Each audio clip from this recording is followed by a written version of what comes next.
जो army apolitical हुआ करती थी उसके अंदर भी पॉलिटिकल घुसपैठ हो चुकी है और ये इस देश के लिए चिंताजनक है।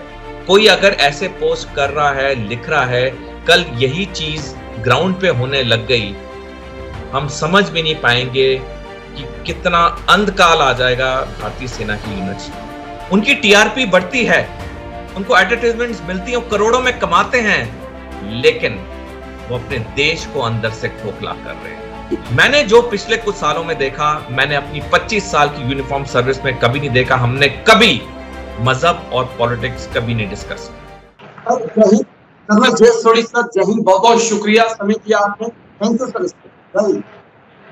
जय हिंद राजेश जी, ये मेरा सौभाग्य कि मैं आपके चैनल पर हूं। थैंक यू सर समय देने के लिए। बड़े इंपॉर्टेंट इश्यू पर आज बात है। अक्सर फॉरेन पॉलिसी पर बात होती है, अक्सर पाकिस्तान, चीन, रूस पे बात होती है, लेकिन आज सिर्फ और सिर्फ इंडियन आर्मी या कहें एयरफोर्स, नेवी, सब के ऊपर हम बात करने वाले हैं। सर, कल जब मैं न्यूज पढ़ रहा था तो मुझे एक आर्टिकल मिला द प्रिंट के अंदर, जहां पे कई सीनियर ऑफिसर ने कंसर्न जताया था कि जो आर्मी अपॉलिटिकल हुआ करती थी उसके अंदर भी पॉलिटिकल घुसपैठ हो चुकी है और ये इस देश के लिए चिंताजनक है। किस प्रकार से कर्नल सोढी सर इस खबर को देखेंगे सर? राजेश जी, जो आपने प्रश्न पूछा है ये बहुत ही गहरा प्रश्न है और ये हर भारतीय नागरिक को इस प्रश्न का उत्तर जानने की इच्छा होनी चाहिए, क्योंकि भारतीय सेना एक ऐसी ऑर्गेनाइजेशन है जो कि भारत का ब्रह्म अस्त्र है। जब भारत के सारे दूसरे अंग फेल हो जाते हैं, नाकाम हो जाते हैं, चाहे पुलिस फोर्स हो या डिस्ट्रिक्ट एडमिनिस्ट्रेशन हो, तब भारतीय सेना को ब्रह्म अस्त्र की तरह छोड़ा जाता है। और जहां पे भी भारतीय सेना को काम के लिए बोला जाता है, चाहे युद्ध हो, चाहे काउंटर इंसर्जेंसी ऑपरेशन हो, चाहे पीस के काम हो, भारतीय सेना हमेशा विजयी और सफल होके ही निकलती है। इसका मुख्य कारण यह है कि भारतीय सेना में दो चीजों का बिल्कुल डिस्कशन नहीं होता है और ना ही इस पे कभी भेदभाव होता है। पहला, पॉलिटिक्स पे कभी डिस्कशन नहीं होता है। मैं खुद भारतीय सेना में 21 साल सर्विस की, 4 साल की मेरी एनडीआईएमए की ट्रेनिंग है, 25 साल मैंने यूनिफॉर्म पहनी। एक दिन भी किसी भी यूनिट में पॉलिटिक्स डिस्कस नहीं होती है। दूसरी चीज, भारतीय सेना में मजहब डिस्कस नहीं होता है। मजहब के बारे में कुछ चीज डिस्कस नहीं होती है। मैं आपके दर्शकों को बताना चाहूंगा कि भारतीय सेना बहुत एक रिलीजियस सेना है। हमारे अपने मंदिर होते हैं, गुरुद्वारे, मस्जिद, चर्च, डिपेंडिंग कि किस रेजिमेंट में कितने उस मजहब के लोग हैं, उस परसेंटेज पे ये हमें ऑथराइज्ड है।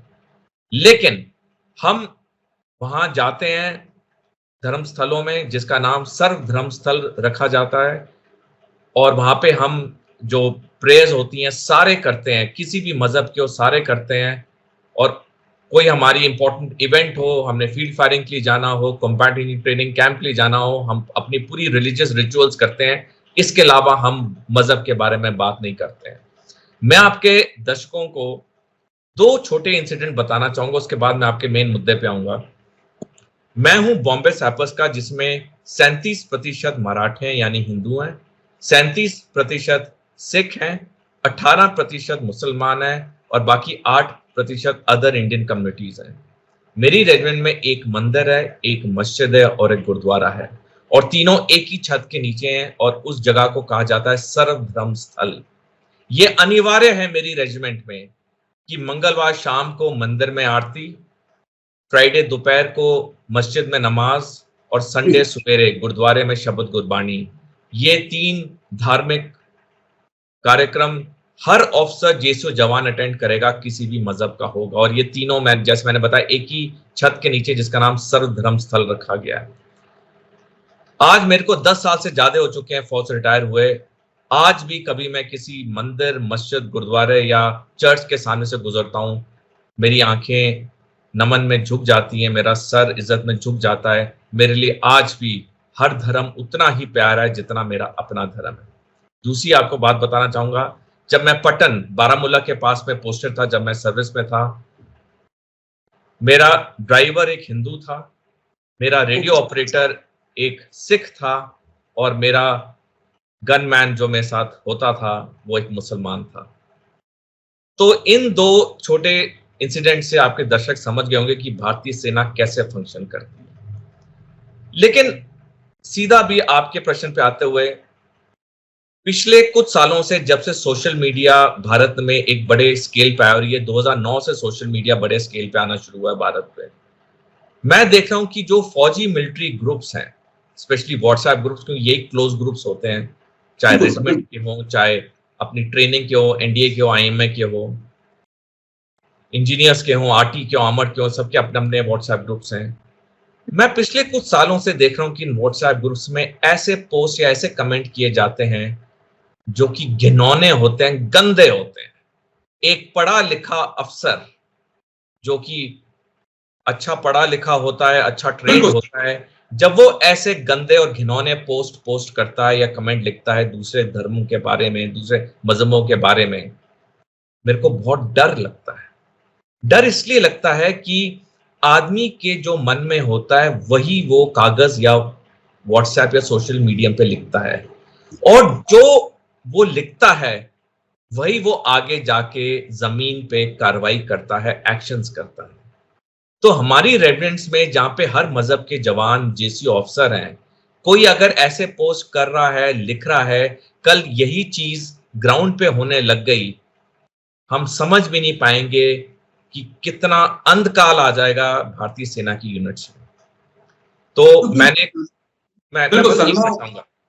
आपकी बात के साथ ना 17 साल मैंने भी सेना में नौकरी की, कई तमाम ग्रुप्स हैं जिसके अंदर मैं जुड़ा हुआ हूं, और जब जिन लोगों के साथ हमने बैठकर एक ही कप में चाय पी, उसी कप में खाना, एक ही प्लेट में हमने खाना भी खाया, एक साथ तमाम ऑपरेशंस को अंजाम भी दिया, आज हम देखते हैं कि उन्हीं लोगों के खिलाफ जो है धर्म के आधार पर भावनाओं को भड़काया जाता है। और ये बहुत, कई बार हम सोचते हैं कि हम किस तरफ इस देश को ले जाना चाह रहे हैं, किस तरफ इस देश की सोच जा रही है, जो बहुत चिंताजनक होता है। लेकिन सर एक पॉइंट जो और समझना है कि हमारी ताकत कर्नल सोढी सर इस मुट्ठी में है। मुट्ठी का मतलब है कि इसमें हिंदू भी है, मुसलमान भी है, सिख भी है, ईसाई भी है। जब ये बंद है तभी हमारी ताकत है, और जब ये खुली है तो मुझे नहीं लगता सर हमारी ताकत है। हमारी ताकत ये बंद मुट्ठी ही है, हमें समझना होगा सर।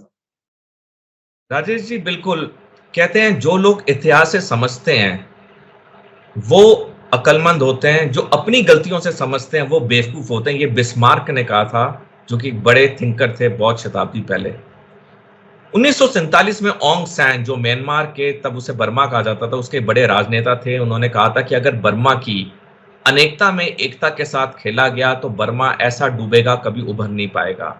1962 में जब मिलिट्री जुंता ने वहां पे पहली बार सत्ता संभाली, उन्होंने वही किया जिसकी चेतावनी ओंग सैन ने दी थी। उन्होंने अनेकता में एकता के साथ खेलना शुरू किया, और आज हम सारे जानते हैं कि बर्मा, जिसका नाम अब म्यांमार हो चुका है, वहां पे एक गृह युद्ध चल रहा है। और पिछले साल नवंबर में म्यांमार के राष्ट्रपति ने बयान दिया कि बर्मा टूटने के कागार पे है। तो हमें दूसरों से सीखना चाहिए, हमें अपनी गलतियों से नहीं सीखना चाहिए, अक्लमंदी उसमें ही है। मैं एक और टिप्पणी करना चाहूंगा आपके शो पे, क्योंकि आपका शो बहुत ही विख्यात शो है, रोज इसे लाखों लोग देखते हैं। देखिए, ये जो फौजी व्हाट्सएप ग्रुप्स में या सोशल मीडिया ग्रुप्स में ये हो रहा है, ये चिंता वाली बात तो है, लेकिन थोड़ी सी इसमें सुकून ये है कि बहुत कम लोग कर रहे हैं ऐसे, बड़ी तादाद में नहीं करें, कुछ कम लोग कर रहे हैं, लेकिन कर रहे हैं। और इसके पीछे दो मुख्य कारण है कि ऐसा क्यों कर रहे हैं। पहला, हालांकि ऑफिशियली लिखा गया है कि जो भी भारतीय सेना, नौसेना या वायुसेना का सैनिक होगा, चाहे ऑफिसर हो, जेसी हो या ओआर हो, वो रिटायरमेंट के 1 साल तक पॉलिटिक्स या कोई भी ऐसी गवर्नमेंट की नौकरी या ऐसा कुछ नहीं ज्वाइन कर सकता है।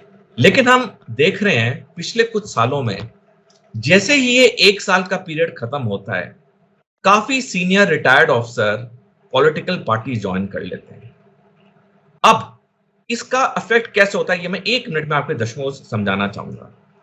जो अफसर आज से 1.5-2 साल पहले सेना वायुसेना या नौसेना का अध्यक्ष था या आर्मी कमांडर था या फ्लीट कमांडर था, और वो 1.5-2 साल बाद एक राजनीतिक पार्टी ज्वाइन कर रहा है, उसने कानून कोई नहीं तोड़ा है, लेकिन वापस मैसेज क्या जा रहा है उसकी सर्विस में कि अगर ये राजनीति में जा सकते हैं तो हम भी जाएंगे, और उनके साथ मेल मिलाप शुरू हो जाता है, क्योंकि सर्विस में कुछ लोगों को पता होता है कि मेरा कैरियर अब खत्म हो रहा है यहाँ पे, अब मैं अपना दूसरा कैरियर करना है, तो वो सर्विस के अंदर ही जो अलाइनमेंट शुरू हो जाती है, पॉलिटिकल अलाइनमेंट।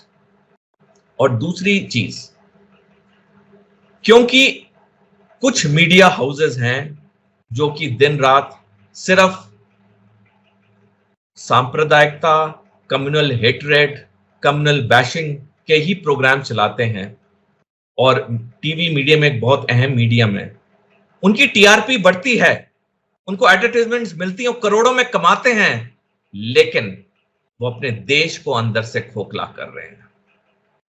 और जिस दिन वो समझ जाएंगे, भारत में बहुत बदलाव आ जाएगा। सेना में भी जो थोड़ी बहुत ये घटनाएं हैं, ये भी बिल्कुल खत्म हो जाएंगी। मैं 1 मिनट और चाहूंगा, मैंने जो पिछले कुछ सालों में देखा, मैंने अपनी 25 साल की यूनिफॉर्म सर्विस में कभी नहीं देखा, हमने कभी मजहब और पॉलिटिक्स कभी नहीं डिस्कस किया। ठीक सर, लेकिन जो आपने बात कही, मुझे देखिए, मैं भी मीडिया में हूं, मैं भी प्रोग्राम करता हूं, कई बार आप मेरे पैनल में रहते हैं, जब इन लोगों को देखता हूं सर, तो वाकई में चिंता होती है। सच में मुझे लगता है कि अपने एक टीआरपी, चंद रुपए के लिए आप इस देश को नहीं, देश की अस्मिता के साथ खिलवाड़ नहीं कर सकते हैं, और वाकई में ये इस देश के मीडिया जो है वो कर रहा है। सच कहूं तो कभी-कभी सोचता हूं कि जितना नुकसान इस देश के नेताओं ने इस देश का किया है, उससे ज्यादा नुकसान इस देश के मीडिया ने इस देश का किया है अब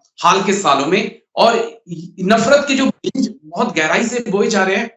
राजेश जी, मेरे को 10 साल हो गए रिटायर हुए, और मेरा किसी भी सर्विंग ऑफिसर के साथ कोई संपर्क नहीं, और कभी भी इन चीजों पे मैं किसी से ना पूछता हूं। लेकिन मैं देशवासियों को आश्वासन देना चाहूंगा कि अब तक सेना उतनी ही मजबूत है जितनी पहले थी, लेकिन जो ये बार बार प्रहार हो रहे हैं हमारे समाज पे, और हमारी सेना भी हमारे समाज का हिस्सा है, ये जो प्रहार हो रहे हैं, जो मैंने 2 मेन कारण बताए, एक अफसरों का 1 साल के बाद राजनीतिक पार्टी ज्वाइन करना, दूसरा मीडिया के कुछ चैनल्स का बार बार ये कम्युनल हेट्रेड फैलाना, ये कब तक सेना रोक पाएगी? क्योंकि हम भी तो उसी सोसाइटी के, आप और मैं भी तो उसी समाज के हैं। मेरे 2 सुझाव हैं आपके चैनल के माध्यम से। पहला, किसी भी रिटायर्ड अफसर, जेसीओ, सैनिक ने अगर पॉलिटिक्स ज्वाइन करनी है, मेरी निजी राय में उन्हें रिटायरमेंट के 10 साल के बाद ज्वाइन करनी चाहिए, क्योंकि उससे कोई लिंक नहीं निकल सकता है। दूसरा, जो उनके जान पहचान वाले हैं, मोर और लेस सारे रिटायर हो गए होंगे तब तक, तो 10 साल के बाद पॉलिटिक्स ज्वाइन करिए। 10 साल से पहले करते हो तो अपनी ही सर्विस को आप जोखिम में डाल रहे हो।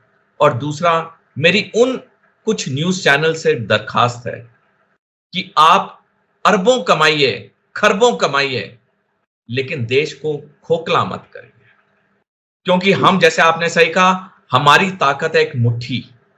आप देखिए म्यांमार में क्या हुआ, पाकिस्तान में क्या हुआ, अफगानिस्तान में क्या हुआ, ये हमारे लिए सबक और सीख होनी चाहिए। सर, आज आपने दिल की बात कही है, बहुत बहुत शुक्रिया आपका, कीमती समय आपने दिया।